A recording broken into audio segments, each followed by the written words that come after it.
Okay, I've received my pack of isopropyl alcohol. That's for using as a disinfectant, also for cleaning the lenses and optical surfaces. Okay, let's open and see what is inside.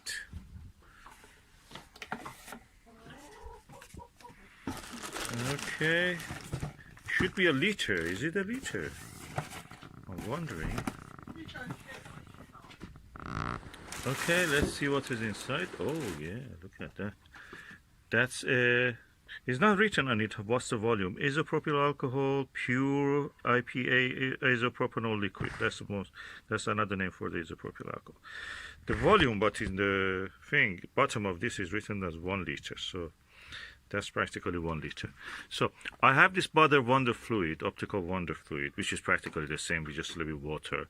And this is for using as a disinfectant during the coronavirus. So I'm just filling it up.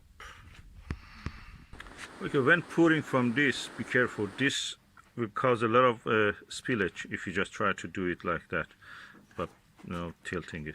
So it's better to put it, if you have a proper tool for that, like a proper funnel, small one, use that. If you have syringe, use syringe.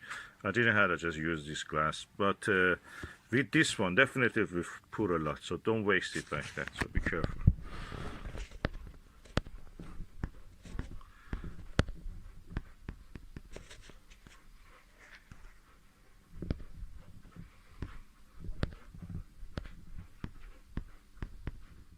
So now I have replenished my 12-pound or 13-pound optical wonder liquid, and this is also for using as a hand sanitizer, disinfectant.